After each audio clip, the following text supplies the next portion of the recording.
Hello guys, I hope आप सभी अच्छे होंगे। तो आज हम करने वाले हैं BANE 145 का असाइनमेंट, सॉल्व असाइनमेंट, ठीक है, जो कि जुलाई 2025 और जनवरी 2026 सेशन वालों के हैं, जिनका अब एग्ज़ाम जुलाई 2026 और दिसंबर 2026 में आएगा, ठीक है। कोर्स का नाम है अप्लाइड एंथ्रोपोलॉजी, ठीक है, और इसका लास्ट डेट ऑफ सबमिशन अगर आप देखते हो तो अगर आप जुलाई सेशन के हो तो आपको 30 अप्रैल 2026 में सबमिट करना है। अगर आप जनवरी 2026 के हो तो आपको 30 सितंबर 2026 में सबमिट करना है, ठीक है। तो हम इसका क्वेश्चन पेपर देख लेते हैं कि इसके अंदर क्या क्या क्वेश्चंस है, ठीक है। तो इसके अंदर में नॉर्मली इस तरीके से आपको क्वेश्चंस मिलेंगे, ठीक है, और ये सारे क्वेश्चंस आएंगे जिनको इन्होंने पार्ट वाइज बांटा हुआ है, ठीक है, 3 सेक्शंस में।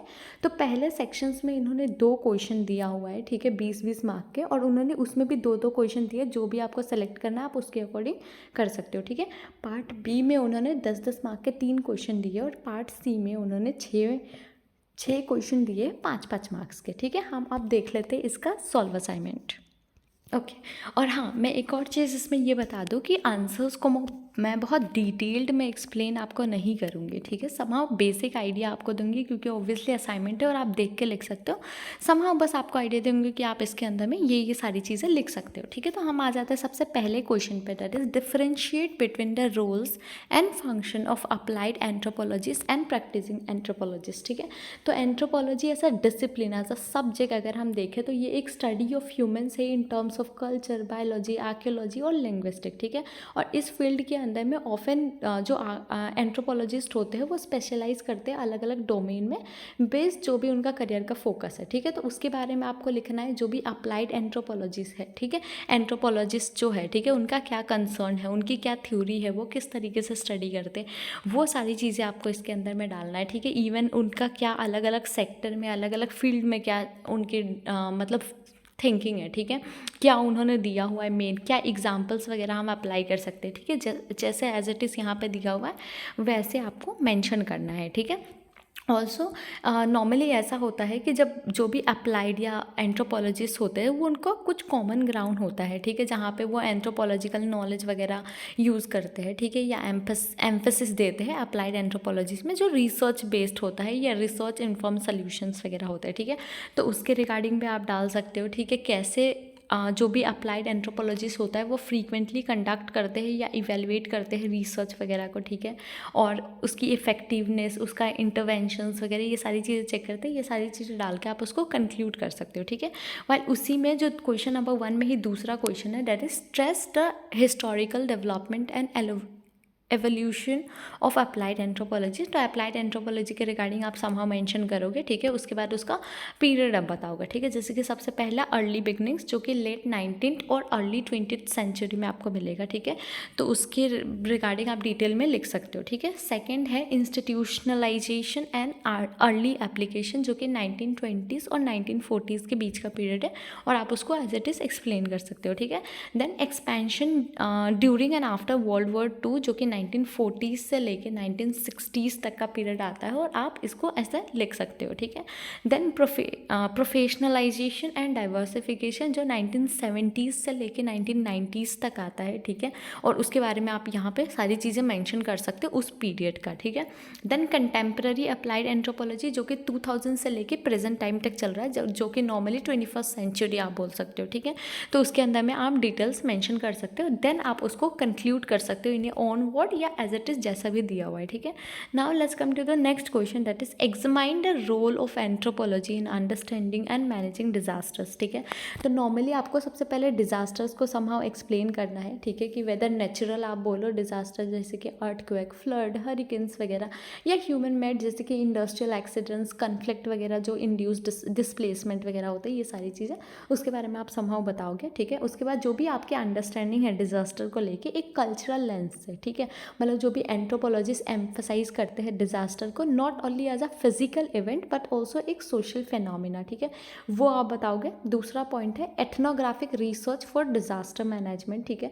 तो एंथ्रोपोलॉजी जो है वो हमेशा एथनोग्राफिक मेथड वगैरह जैसे participant observation, interviews, participatory mapping वगैरह यूज़ करते हैं ताकि वो लोकल नॉलेज और प्रैक्टिसेस को डॉक्यूमेंट कर सके, ठीक है। तो उसके रिगार्डिंग आपको मेंशन करना है। Then next is role in preparedness and mitigation, ठीक है। तो जो भी अप्लाइड एंथ्रोपोलॉजिस्ट होते हैं वो एक्टिवली कंट्रीब्यूट करते हैं डिज़ास्टर के प्रिपेयर होने में, ठीक है। मतलब डिज़ास्टर में कैसे अपने आप को प्रिपेयर रखना है पहले से डिज़ास्टर सिचुएशन से लड़ने के लिए, उसकी वल्नरेबिलिटी, उसकी कैपेसिटीज़ क्या है, उसको एक्सेस करके ये सारी चीज़ें आती है, ठीक है। तो उसके बारे में आपको मेंशन करना है। The next is facilitating response and recovery, ठीक है। तो डिज़ास्टर रिस्पॉन्स के टाइम पे, ठीक है, और रिकवरी के टाइम पे एंथ्रोपोलॉजिस्ट एक मीडिएटर्स की तरह काम करते हैं जो अफेक्टेड कम्युनिटीज़ को एक रिलीफ एजेंसीज़ की तरह काम करता है अफेक्टेड कम्युनिटीज़ के लिए, ठीक है। वो रिलीफ ऑर्गेनाइजेशंस रन करते हैं, सोशल हायरार्कीज वगैरह को अंडरस्टैंड करते हैं, लोकल प्रायोरिटीज़ को अंडरस्टैंड करते हैं और रिसोर्स एलोकेशन पैटर्न्स को भी हैंडल करते हैं, ठीक है। नेक्स्ट है एडवोकेसी एंड पॉलिसी इन्फ्लुएंस, ठीक है। जैसे कि एंथ्रोपोलॉजी जो होता है वो एडवोकेट करते हैं वल्नरेबल पॉपुलेशन को, कुछ इनइक्वलिटीज़ वगैरह को हाईलाइट करके जब भी डिजास्टर इम्पैक्ट या रिस्पॉन्सेस होते हैं तो, ठीक है। देन उसके बाद आप इसको कंक्लूड कर सकते हो, ठीक है। वैसे ही सेकंड क्वेश्चन के भी दूसरा पार्ट है जो कि आप अगर पहला वाला नहीं लिखना चाहते हो आप लिख सकते हो, that is discuss the role of applied anthropology in public health management, ठीक है।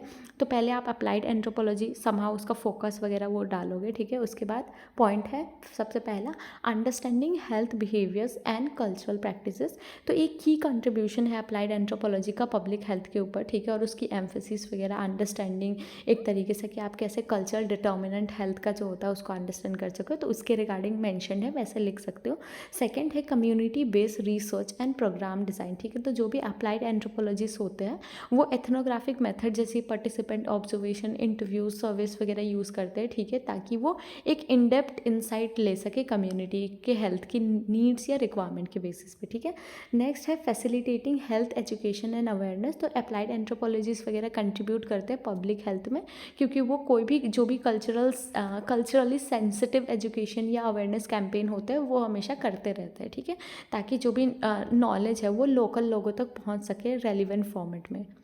नेक्स्ट है पॉलिसी डेवलपमेंट एंड इवैल्यूएशन। तो जो भी अप्लाइड एंथ्रोपोलॉजी से वो इन्फॉर्म करते हैं पब्लिक हेल्थ पॉलिसी या प्रोग्राम एवैल्यूएशन के बारे में, वो एक्सेस करते रहते हैं हमेशा जो भी होता है कि मतलब असेसमेंट वगैरह चलता है उनका सोशल इकोनॉमिक या कल्चरल बेसिस पे, ठीक है।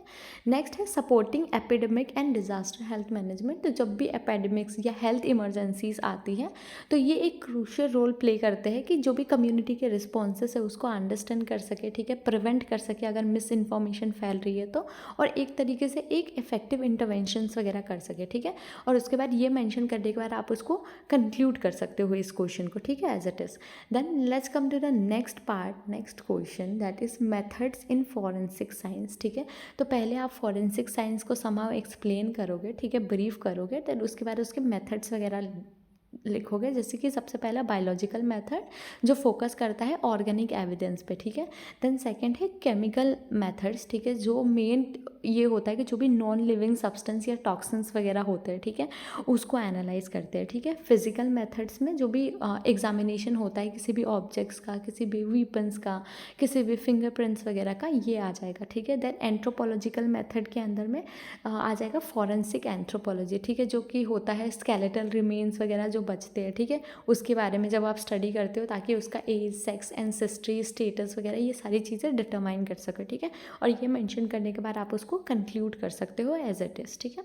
Next is multimedia as a research tool. तो सबसे पहले आप मल्टीमीडिया के बारे में सब बताओगे कि क्या है मल्टीमीडिया, ब्रीफ करोगे, ठीक है, उसका क्या की एडवांटेजेस है मल्टीमीडिया का रिसर्च में, ठीक है, वो आपको मेंशन करना है। कैसे मल्टीमीडिया फैसिलिटेट करता है डेटा एनालिसिस या विजुअलाइजेशन को, वो आपको मेंशन करना है। और कैसे मल्टीमीडिया एक पावरफुल टूल है डिसमिनेशन या कम्युनिकेशन के लिए, वो सब मेंशन करोगे आप, डिटेल सारा चीज़ें को एक्सप्लेन करोगे थोड़ा बहुत, और उसके बाद आप उसको कंक्लूड कर सकते हो, ठीक है। Next is ethical discourse in anthropology of market. तो जो भी एंथ्रोपोलॉजी है मार्केट एग्जामाइन करता है सोशल, कल्चरल और इकोनॉमिक डायमेंशन को, ठीक है, जो भी ट्रेड, कंजम्पशन या एक्सचेंज होता है, ठीक है। तो इसके बारे में आपको यहाँ पे मेंशन करना है उसका जो एक की एथिकल कंसर्न है, ठीक है, जो कि है इन्फॉर्म्ड कंसेंट, ठीक है। तो उसके बारे में आप कर सकते हो मार्केट एंथ्रोपोलॉजीज के अंदर कैसे इंटरैक्ट करते हैं कंज्यूमर, ट्रेडर्स या कॉरपोरेशंस वगैरह, ये सारी चीज़ें आप उसके अंदर में मेंशन कर सकते हो, ठीक है। जो भी अदर क्रिटिकल इशू है जैसे कि कॉन्फिडेंशियलिटी या प्राइवेसी को लेके, उसके रिगार्डिंग आप मेंशन कर सकते हो। कल्चरल सेंसिटिविटी और रिस्पेक्ट जो है, जो बहुत वाइटल या मेन पॉइंट है, उसके रिगार्डिंग आप मेंशन कर सकते हो। उसके बाद जो भी बैलेंस है एक स्कॉलरली जो इंक्वायरी होते हैं स्कॉलर्स के बेसिस पर, ठीक है, या कॉमर्शियल इंटरेस्ट वगैरह जो होते हैं एथिकल चैलेंज में, ये सारी चीज़ें इसके अंदर में आ जाएगा और फिर आप कंक्लूड कर सकते हो एज इट इज़, ठीक है। Next question is write a short note, normally short note ही लिखना है, ठीक है। FDG इन अप्लाइड रिसर्च, ठीक है, तो FDG that is focus group discussion, ठीक है, जो कि एक क्वालिटेटिव रिसर्च मेथड है जो कि वाइडली यूज़ है अप्लाइड रिसर्च में, ताकि आप एक इन डेप्थ इंसाइट कोई भी पार्टिसिपेंट की परसेप्शंस क्या है, एटीट्यूड क्या है, एक्सपीरियंसेस क्या है, उसके रिगार्डिंग जानने के लिए आप करते हो, ठीक है। तो ये आप मेंशन कर सकते हो कैसे FGD अलाउ करता है रिसर्चर को कि वो अलग अलग कम्युनिटी के नीड, प्रेफरेंस या ओपिनियन वगैरह को एक्सप्लोर करती है और उसको और ज़्यादा यूज़फुल बनाती है in the field like public health, education, development या मार्केट स्टडीज़ वगैरह, ठीक है। और उसके बाद आप उसको कंक्लूड कर सकते हो। Next question is complexity of capacity development. तो कैपेसिटी डेवलपमेंट नॉर्मली एक प्रोसेस है जहाँ पे आप स्किल को एनहांस करते हो, नॉलेज को और बेटर करते हो, और जो भी मतलब कहीं ना कहीं रिसोर्सेज होते हैं इंडिविजुअल, ऑर्गेनाइजेशन या कम्युनिटीज़ का, उसको इम्प्रूव, उसको यूज़ करते हो ताकि आप परफॉर्मेंस को अचीव कर सके और सस्टेनेबल डेवलपमेंट गोल्स को अचीव कर सको, ठीक है, परफॉर्मेंस को बेटर करके, ठीक है। तो इसका अलग अलग चीज़ें हैं, जैसे कि पहले कैपेसिटी डेवलपमेंट में मल्टी लेवल एंगेजमेंट होता है जहाँ पे आप इंडिविजुअल की कॉम्पिटेंसीज वगैरह को, ऑर्गेनाइजेशनल स्ट्रक्चर या इंस्टीट्यूशनल फ्रेमवर्क को साइमल्टेनियसली क्वेश्चन करते हो या एड्रेस करते हो, ठीक है। सेकेंडली ये कॉन्टेक्स्ट स्पेसिफिक होता है, तो सोशल, कल्चरल, इकोनॉमिक या पॉलिटिकल कंडीशन शेप होते हैं, ठीक है, कि क्या कैपेसिटी ज़रूरत है या कैसे डेवलप किया जाता है, ठीक है। देन फाइनली जो भी कैपेसिटी डेवलपमेंट होता है वो डायनेमिक और लॉन्ग टर्म होता है, जिसके अंदर में एटीट्यूड्स वगैरह, बिहेवियर, प्रैक्टिसेस चेंज होती रहती है, ठीक है। तो ये सारी चीज़ें आप मेंशन कर सकते हो। Next question is garments designing. तो गारमेंट्स डिज़ाइनिंग एक क्रिएटिव प्रोसेस है प्लानिंग और प्रोड्यूस करने का क्लोथिंग को, ठीक है, जिसमें एस्थेटिक्स, फंक्शनलिटी और कल्चरल रेलिवेंस होता है, ठीक है। इसके अंदर में fabrics, colour, texture, pattern, human body shapes वगैरह ये सारी चीज़ें मैटर करता है। ये सारी चीज़ों को आप करके देन आप उसको स्केच करते हो, पैटर्न बनाते हो, देन आप उसको बनाते हो as per the intended shape, durability और कंफर्ट, ठीक है।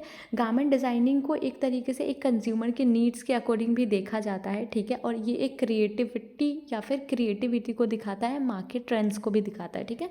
Next question is application in किन एंथ्रोपोमेट्री, ठीक है। तो किन एंथ्रोपोमेट्री अगर हम देखें तो नॉर्मली ये स्टडी है ह्यूमन बॉडी के साइज, शेप, कंपोजिशन और मूवमेंट का, पर्टिकुलरली इन रिलेशन जो उनका भी फिजिकल परफॉर्मेंस, हेल्थ और फिटनेस है उसके बेसिस पे काउंट होता है, ठीक है।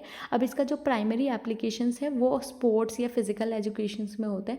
जो भी कोच या ट्रेनर्स वगैरह होते हैं वो इसको यूज़ करते हैं ताकि वो एक्सेस कर सके एथलीट्स का बॉडी का कंपोजिशन क्या है, मसल का मास क्या है, लिम्ब प्रोपोर्शंस क्या है, कैसे वो ऑप्टिमाइज़ कर सकते हैं अपने परफॉर्मेंस को, कैसे बेटर कर सकते हैं, या कैसे ट्रेनिंग प्रोग्राम को उनके लिए डिज़ाइन किया जा सकता है। ये सारी चीज़ें रहती है, ठीक है।